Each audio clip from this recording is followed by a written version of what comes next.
So we're going to analyze the governor's press conference today, and I'm going to give you my opinions on some things that she said. So let's get started. We are joined by a number of people here today, and today is an exciting, happy, joyful moment. This is an exciting announcement that we are now dropping the EPI orders. Effective today, there is no more mask or gathering order. Effective today, there are no more capacity limits, indoors or outdoors. Effective today, our Pure Michigan summer is back, and we can realize it.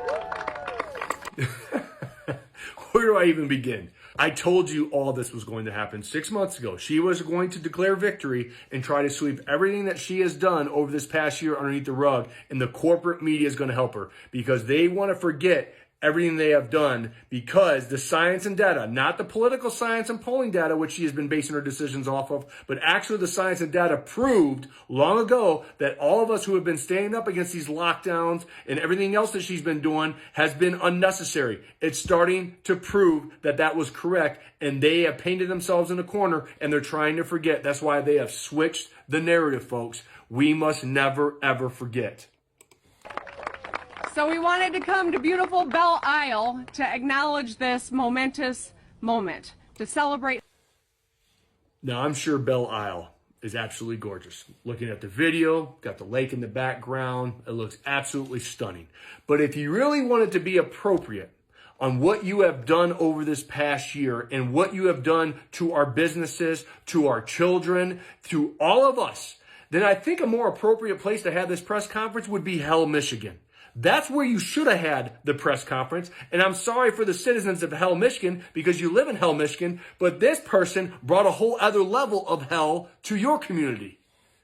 Celebrate how far we've come, to honor those who we lost in this tough, awfully hard year for all of us, but to be here together and to be joyful, mask-free, and to be able to greet one another in ways that we couldn't over the past year. Now, I know we've started so many conversations with, how are you coping, or how are you holding up in these unprecedented times, right? No, the conversation I've been having with the people that I know is, how you've been coping with the governor's unconstitutional orders. How's your business been doing? How are your kids doing since she has taken away their experiences, their opportunities, and their dreams? Are they doing okay?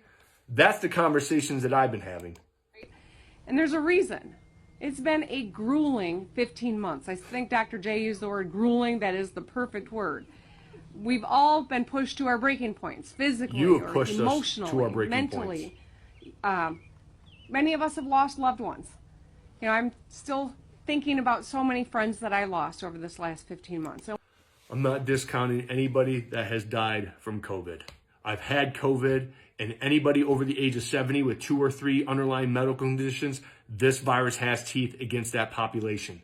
However, for her to go down that narrative and start saying, the people that she's lost, we are going to lose a lot more, folks, because not only did we slam the elderly, they're suffering right now. They will never get over the mental health crisis that they were put in, because a lot of them have died in isolation. A lot of them died with COVID in nursing homes because she put them there. Not only that, what about all the missed medical appointments with people with heart disease or cancer? What about the pre-screening of those diseases? Because heart disease is still the #1 killer. So how many more hundreds of thousands, if not millions of Americans that are going to die from the catastrophic consequences of so-called elected officials like this? They're not leaders. They're elitists. But how many more people are going to die over the next 5 years? They are going to start coming up with new diagnosis codes to determine the cause of death here in the future. COVID, mental health, I don't know what they're going to call it, but there are going to be new diagnosis codes and new pathologies because of people like her.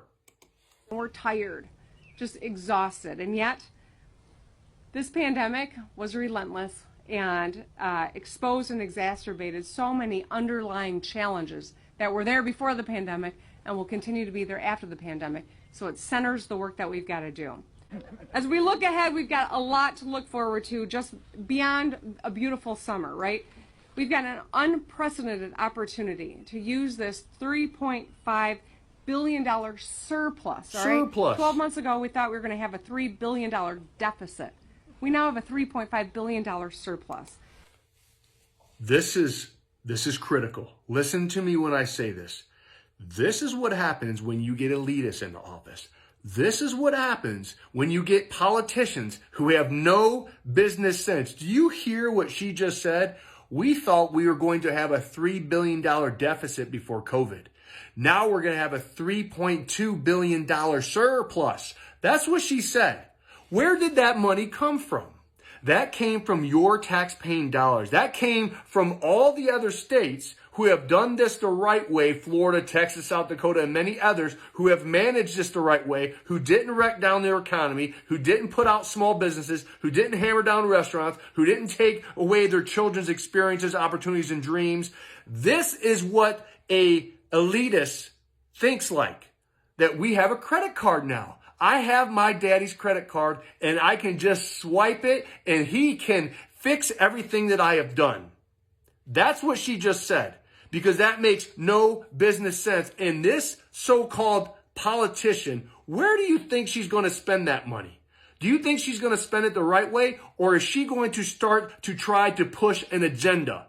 A leftist agenda, a progressive leftist agenda, folks. I guarantee it. This money will be shelled out to political race theory or critical race theory in our schools and all the other leftist agenda that they're trying to push down our throats. I guarantee it. Never forget.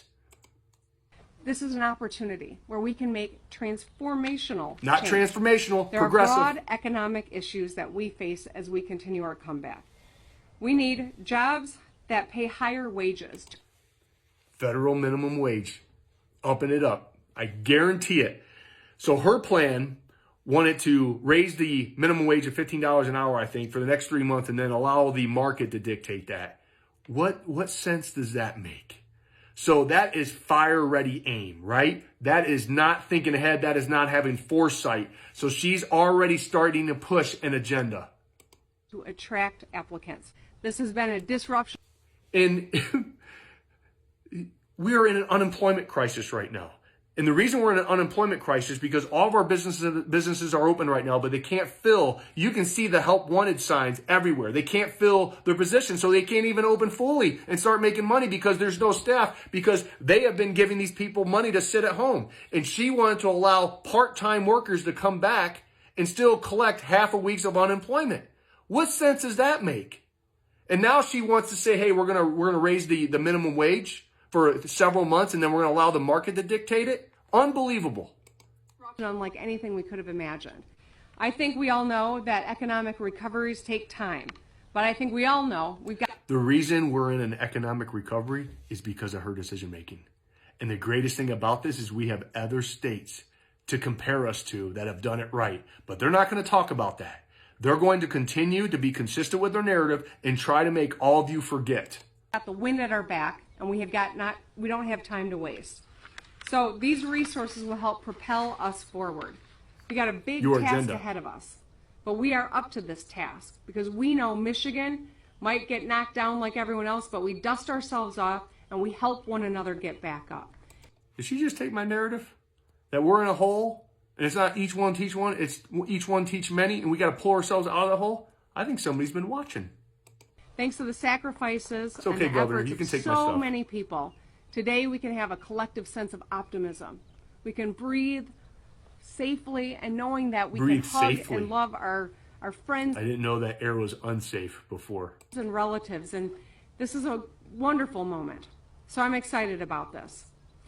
Take a moment to envision the quintessential summer ahead. But we can hug our family now.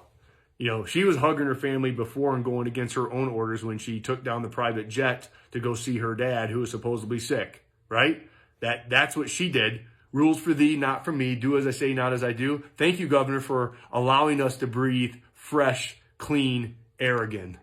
Do you see yourself sitting on the shores of a Great Lake or hanging out on Belle Isle, eating a cone of Superman or Mackinac Island fudge? Yeah? I know you all know ice cream, right? All right. Perhaps you're crossing a bridge and heading up north. Maybe you're going camping or shopping locally, getting out and about. We've got the ability to do all these things. And we always had the ability, folks.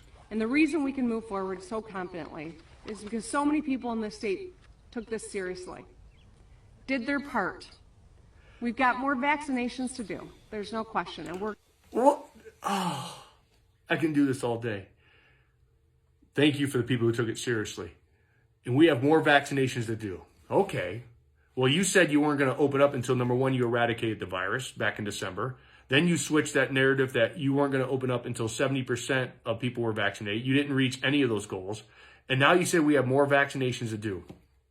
So if that narrative works, why are we opened up? If this virus is going to come through and we're going to have COVID hell, then why are you opening up, Governor, if you have more vaccinations to do? If that is literally the cure to this thing, why are you opening up? And here I am, I'm going to be the bearer of bad news, because guess how long your vaccinations work according to the research and science?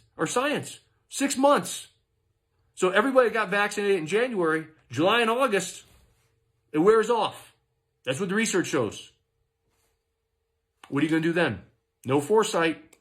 We're going to continue working on that front. We want to educate and answer questions of people who haven't gotten vaccinated yet.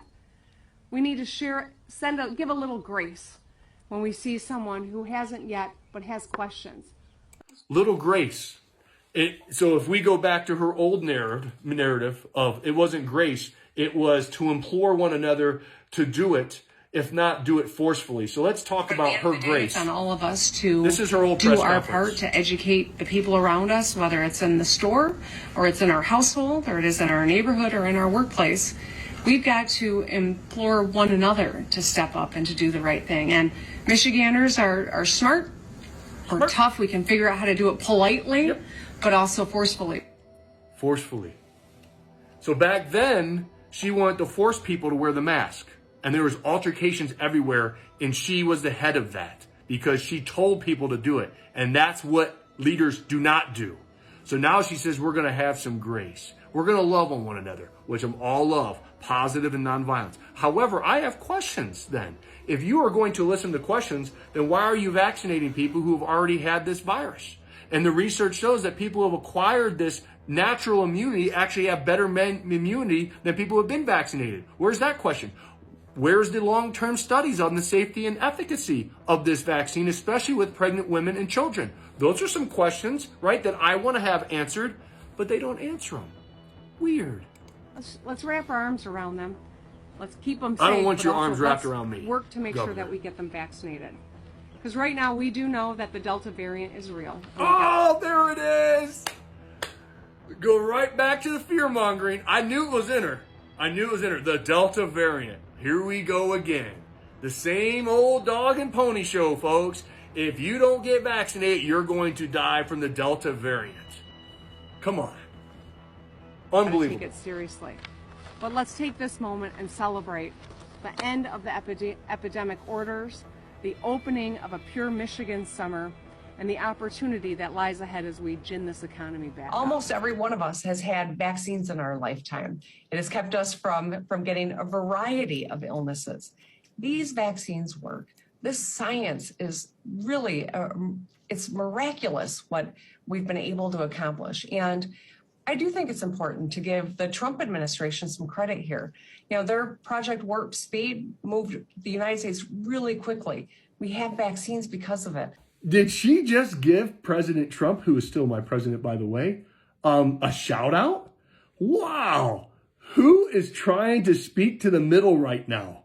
Who is trying to basically attract the middle to her side of our nanny governor, did everything that she could for all of us. She is doing nothing but trying to get votes right now. Unbelievable. If you want to do anything, just look about all of her press conferences before of last year with President Trump. She didn't say too many nice things about our president. The President of the United States, 10 days after a plot to kidnap, put me on trial, and execute me.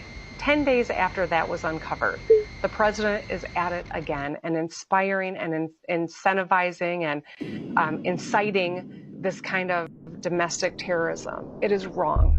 It's got to end. And now she goes on and starts saying, hey, we need to give the credit where credit is due. Unbelievable.